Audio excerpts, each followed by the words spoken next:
Hello my dear students, welcome to dream classes. तहे दिल से आप लोगों का स्वागत है हमारे इस टीम के द्वारा। ठीक है, तो आज बहुत दिनों के बाद एक बेहतरीन वीडियो लेक्चर लेकर के आए हैं आप सभी स्टूडेंट्स के लिए। ठीक है, तो पूरा क्लासेस अटेम्प्ट करिएगा और आज के इस वीडियो लेक्चर में अंत तक बने रहिएगा, क्योंकि जो भी बच्चे इस बार बोर्ड एग्जाम देने वाले हैं उन लोगों के लिए एक बेहतरीन वीडियो जो कि हमारे क्लास 10th के बोर्ड एग्जाम से रिलेटेड साइंस के फिजिक्स के टॉपिक को लेकर के है। ठीक है, तो जो भी स्टूडेंट न्यू है चैनल पे, सब्सक्राइब के बटन को दबाना ना भूले, बगल में बेल आइकन होगा उसको प्रेस कर दीजिए ताकि हमारे अगले आने वाले वीडियो का नोटिफिकेशन आपको सबसे पहले मिल सके। तो चलिए शुरुआत करते हैं आज की इस क्लास को। तो आज हम लोग साइंस में फिजिक्स के कुछ ऐसे सवालों को डील करेंगे। हाँ ठीक है, इस बार बोर्ड एग्जाम के लिए ऐसे सवालों को डील करेंगे जिसमें कि आपका 4 से 5 नंबर इस पूरे वीडियो लेक्चर को देख लेने के बाद कंफर्म हो जाएगा। ठीक है, तो चलिए इग्नोर नहीं करिएगा और वीडियो में लास्ट तक बने रहिएगा। तो आज की इस वीडियो की पहला सवाल जो हमारा है वो देखिए हमने रखा है कि विद्युत धारा की प्रबलता का एसआई मात्रक क्या होता है ना। बहुत बार बोर्ड एग्जाम में देखने को मिलेगा। देखिए इसमें कंफ्यूजन कहाँ होता है बच्चों को, पहले समझिएगा टॉपिक को। सवाल जो है बोर्ड एग्जाम में वो सीधा पूछा जाता है विद्युत धारा का एसआई मात्रक क्या होता है, तो उसका जो बहुत सारे बच्चे एम्पियर लगा देते हैं, लेकिन यहाँ पर विद्युत धारा की प्रबलता जैसा ही आता है तो बच्चे कंफ्यूज हो जाते हैं। तो याद रखेंगे आप लोग सही ढंग से, एकदम बेहतरीन तरीके से याद रखिएगा इसको कि विद्युत धारा की प्रबलता का एसआई मात्रक भी जो है ना वो एम्पियर ही कहलाता है। ठीक है, चलिए शेयर जल्दी से कर दीजिएगा सारे स्टूडेंट, जितने भी आपके भाई बहन फ्रेंड लोग हैं जो कि इस बार बोर्ड एग्जाम देने वाले हैं। ठीक है, ये वीडियो काफी लाभदायक होने वाला है उन लोगों के लिए। चलिए दूसरा सवाल देखिए, आपको दिख रहा है स्क्रीन पे कि पवन द्वारा विद्युत उत्पन्न करने के लिए पवन की न्यूनतम चाल होनी चाहिए। ये बहुत बार बोर्ड एग्जाम में पूछा गया है। अगर आपको नहीं विश्वास है तो आप अपने प्रीवियस ईयर सवालों को पलटकर एक बार देख लीजिए, है ना। और इस बार हमने बोर्ड एग्जाम के लिए इसको काफी वीवीआई माना है, तो आप ये सवाल एकदम से रट के जाइएगा। ठीक है, इस बार कंफर्म रखिए इसको कि पवन द्वारा विद्युत उत्पन्न करने के लिए पवन की न्यूनतम चाल कितनी होनी चाहिए। आंसर इसका हो जाएगा 15 किलोमीटर प्रति घंटा या 15 किलोमीटर प्रति आवर, है ना। कोई दिक्कत? चलिए दो सवालों को हमने कर लिया, तीसरे सवाल में आते। ये देखिए तीसरा सवाल भी काफी इंपॉर्टेंट है जिसको कि हमने वीवीआई लगवा रखा है कि विद्युत परिपथ में विद्युत फ्यूज जोड़ा जाता है, किस तार में जोड़ा जाता है। चार ऑप्शन आपको एग्जाम में मिलेगा, लेकिन हमने यहाँ पर ऑप्शन को नहीं रखा है ताकि आप सभी को ज्यादा कंफ्यूजन ना हो और आप एक बार इस सवाल को, इस पूरे वीडियो लेक्चर को अगर आप एक बार देख भी लेते हो तो आप अपने आने वाले बोर्ड एग्जाम में अगर जैसे ही ये सवाल आपको दिख जाएगा तो हमारा आंसर ऑप्शन को देखकर आपको जरूर याद आ जाएगा, है ना। अगर इस बात से सभी स्टूडेंट संतुष्ट हैं तो हमारे कमेंट बॉक्स में कुछ जरूर लिखें, है ना। चलिए तो इसका आंसर देखिए हो जाएगा विद्युत परिपथ में विद्युत फ्यूज जोड़ा जाता है विद्युत तन्मय तार में, है ना। और मैथ के क्लासेस के लिए रेडी रहिए, अभी से लगातार रिवीजन क्लासेस हम लोग शुरुआत करवा रहे हैं। ठीक है, और मैं आर के सर आपको आकर वीडियो ये आपको जो है लाइव आकर पढ़ाऊंगा अभी कुछ दिनों के बाद, कल से, और अभी से लेकर एग्जाम तक आपका ये प्रिपरेशन करवाऊंगा, जो कि जितने भी बोर्ड एग्जाम में इस बार पूछे जाएंगे अच्छे अच्छे सवाल, है ना, जो कि कन्फर्म माना जा रहा है इस बार 10th में बोर्ड एग्जाम में आने वाला, उसका हम एक एक सोल्यूशन करवाएंगे, है ना। चलिए तो जो भी स्टूडेंट हमारे प्लेलिस्ट में नहीं गए जाकर प्लेलिस्ट में जाइए, काफ़ी बेहतरीन वीडियो लेक्चर हमने बना रखा है ऑलरेडी, उसको देखकर आप अपना प्रिपरेशन को और भी बेहतरीन कर सकते हैं। चलिए ये हमारा सवाल हो गया क्वेश्चन नंबर 3। और 4th नंबर जो हमारा सवाल है कह रहा है फोटोग्राफी कैमरे का अभिदृश्यक होता है, यानी अभिदृश्यक किसका बना होता है, किस लेंस का बना होता है। राइट आंसर हो जाएगा उत्तल लेंस का। क्लियर है? चलिए आगे बढ़ते हैं 5वें सवाल पे। 5वां सवाल हमारा जो है वो कह रहा है, काफी अच्छा सवाल हमने रखा है। देखिए कि एक अवतल दर्पण द्वारा, देखिए दर्पण और लेंस में यहाँ पर बहुत ज्यादा कंफ्यूजन होगा, तो सवाल को सबसे पहले आप लोग को सही ढंग से पढ़ना है। ठीक है, कह रहा है सवाल एक अवतल दर्पण द्वारा किसी वस्तु का बनाया गया प्रतिबिंब होता है ऑप्शन यहाँ पर रहेगा तो आपको टिक लगानी है, आभासी या काल्पनिक, है ना, आभासी या काल्पनिक। चलिए सवाल नंबर 6 पे आते हैं। कह रहा है किसी लेंस में मुख्य फोकस की संख्या कितनी होती है या होती है। याद रखिएगा किसी भी लेंस में मुख्य फोकस की संख्या जो है हमेशा 2 होती है। ठीक है, याद हो जाएगा। 7वें सवाल पे आते हैं। तो आज हम लोग 20 से 25 सवालों को डील करेंगे, तो पूरा वीडियो लेक्चर में लास्ट तक बने रहिएगा। ठीक है, कोई भी बच्चा स्किप या वीडियो को बढ़ाकर नहीं देखेगा, क्योंकि उससे आप एक बार इसके आंसर को तो जान लोगे, लेकिन इसमें जो हम कंफ्यूजन को दूर करेंगे, एक एक सवाल में हम लोग क्या कंफ्यूजन रहेगा, किस तरह से सवाल आपका पूछा जाएगा, किस तरह से घुमा कर पूछ देगा एग्जाम में सवाल, तो आप किस तरह से उसको अच्छे से उसका ये कर सकते हो आंसर तैयार, है ना। तो ये मायने रखता है, आंसर को देखना रटना मायने नहीं रखता है, सवाल को पकड़ना मायने रखता है। चलिए कह रहा प्रतिरोध का मान बढ़ाने के लिए प्रतिरोधकों को जोड़ा जाना चाहिए, है ना। तो 3 ऑप्शन 4 ऑप्शन रहेगा इसमें, आपको याद रखना है श्रेणी क्रम में प्रतिरोध का मान बढ़ाने के लिए प्रतिरोधकों को हमेशा श्रेणी क्रम में जोड़ा जाना चाहिए। क्लियर है। चलिए अब ये सवाल देखिए 8वां नंबर, काफी कंफ्यूजन वाला सवाल होता है और बच्चे क्या करते हैं, इस सवाल को रट के चले जाते हैं और लगभग में 100 में 90% स्टूडेंट इस सवाल को गलत करके आएंगे एग्जाम में। अब देखिए कहाँ पे वो गलती करते हैं। अगर आप में से भी कोई स्टूडेंट इस गलती को दोहराते हैं तो एक बार कृपया कमेंट बॉक्स में लिख कर जरूर बताइएगा कि हाँ सर मैंने भी ये गलती कभी कभी करा है ना। देखिए सवाल को समझिए, कह रहा है जल में हाइड्रोजन तथा ऑक्सीजन की परमाणु संख्याओं का अनुपात क्या होता है।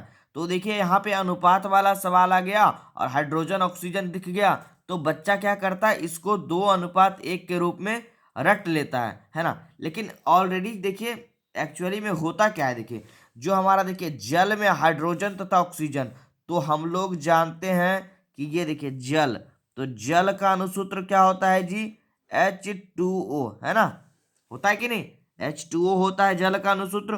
तो इसमें पूछ रहा है देखिए हाइड्रोजन तथा ऑक्सीजन, पहले कौन आया हाइड्रोजन, बाद में कौन आया ऑक्सीजन। तो यहाँ पर हाइड्रोजन का अनुपात ये कि हाइड्रोजन देखिए 2 है और ऑक्सीजन का 1 अणु है ना।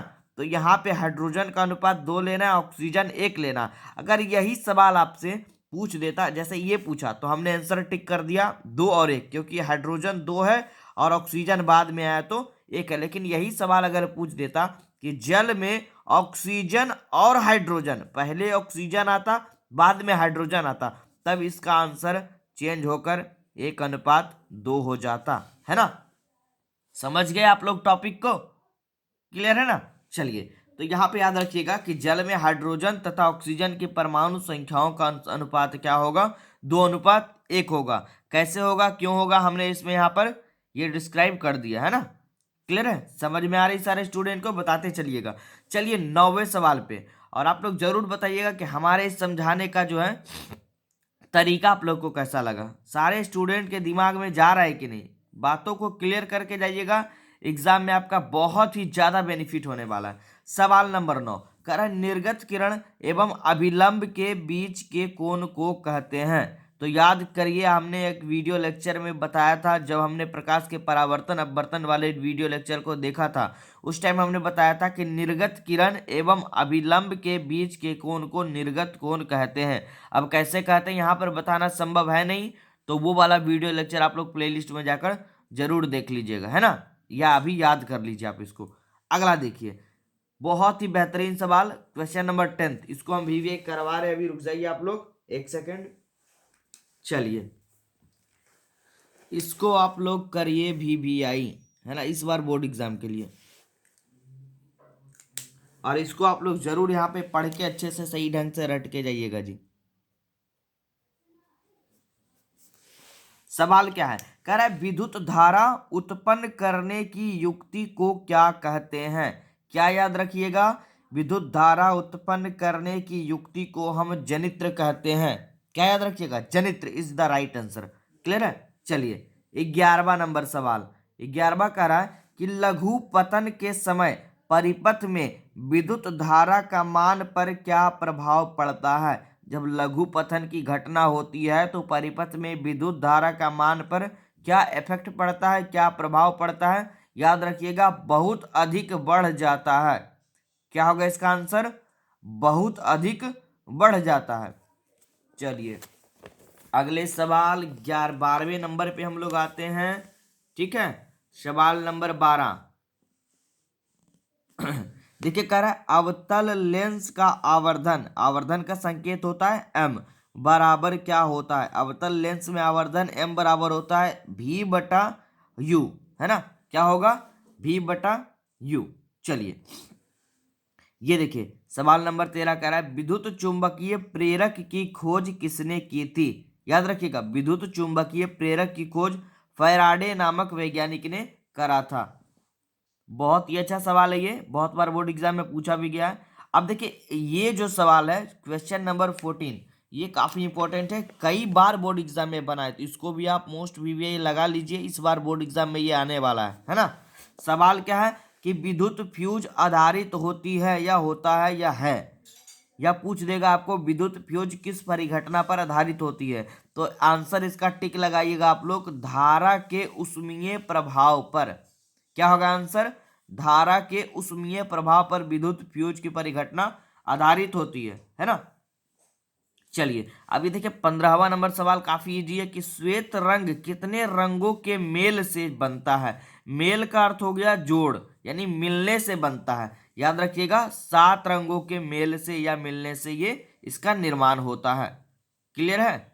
चलिए 16वें सवाल पे आते हैं। देखिए कह रहा है जो नेत्र, यानी जो नेत्र का मतलब आंख हो गया, निकट स्थित वस्तु को साफ नहीं देख सकता है उस नेत्र में होता है, यानी कौन सा दोष होता है? तो राइट आंसर हो जाएगा दूरदृष्टि दोष।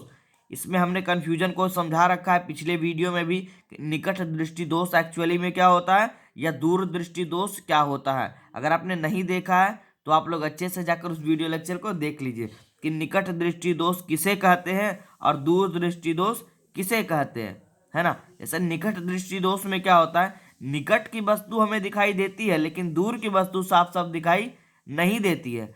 जो भी दोष रहेगा, जैसे दूर रहेगा तो दूर की वस्तु उसको दिखाई देगा, पेशेंट को, मरीज को, लेकिन निकट की वस्तु साफ साफ दिखाई नहीं देगा, यानी दोष पर ही ये जो है नाम आधारित होता है। याद रखिएगा इसका आंसर क्या हो जाएगा कि जो नेत्र निकट स्थित वस्तु को साफ नहीं देख सकता है उस नेत्र में क्या होता है जी? दूरदृष्टि दोष होता है। क्लियर है? चलिए क्वेश्चन नंबर 17 कह रहा है जब किसी चालक तार से विद्युत धारा प्रवाहित होती है तो गतिशील कण होते हैं। ठीक है, तो उसमें गतिशील कण कौन से होते हैं ये आपको बताना है कि जब किसी चालक तार से विद्युत धारा प्रवाहित हो रही है, उसमें धारा करंट जो है वो पास हो रही है, तो गतिशील कण, उसमें जो गतिशील कण होते हैं वो कौन से होते हैं? याद रखिएगा electron is the right answer, है ना? 17वें सवाल का राइट आंसर क्या होगा? इलेक्ट्रॉन। चलिए अब देखिए एक सवाल जो है वो बच्चों के मन में बहुत ही ज्यादा डाउटेबल होता है कि सवाल हमारा है कि चंद्रमा पर खड़े अंतरिक्ष यात्री को आकाश कैसा प्रतीत होता है। नॉर्मली में स्टूडेंट देखिए इसको नीला पढ़ के चला जाता है क्योंकि सब समझता है कि ये सवाल जो है हमारे पृथ्वी से रिलेटेड है, कि जब आप पृथ्वी से देखिएगा तो क्या होता है कि आकाश कैसा प्रतीत होगा, तो हम पृथ्वी से देखेंगे तो आकाश हमें हमेशा कैसा प्रतीत होगा जी? नीला ही प्रतीत होगा, है ना? लेकिन एक बात आप लोग दिमाग में घुसा लीजिए, ठीक है, कि चंद्रमा पर अगर कोई व्यक्ति खड़ा होगा, कोई भी जो चंद्रमा पर जाएगा वो तो अंतरिक्ष यात्री ही कहलाएगा, तो चंद्रमा पर खड़े अंतरिक्ष यात्री या व्यक्ति को आकाश अगर वहां से वो देखेगा तो उसको आकाश जो है ना वो काला दिखाई देगा, क्योंकि वो एक अलग वायुमंडल में प्रवेश कर जाएगा, है ना? इसीलिए उसको आकाश का रंग जो है ना वो काला दिखाई देगा। ठीक है, चलिए अगले सवाल पे आते हैं और ये काफी इंपॉर्टेंट सवाल है आपके इस बार बोर्ड एग्जाम के लिए, इसको आप लोग VBI लगा लीजिए, है ना? कह रहा है देखिए कि 1 किलोवाट घंटा कितने जूल के बराबर होता है?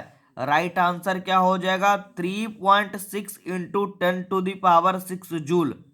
काफी अच्छा सवाल है, बहुत बार बोर्ड एग्जाम में पूछा गया है, इस बार भी कंफर्म रखिए ये पूछा जाएगा, है ना? क्योंकि अब तो जान ही रहे हैं आप लोग कि एग्जाम का पैटर्न जो है वो चेंज हो चुका है।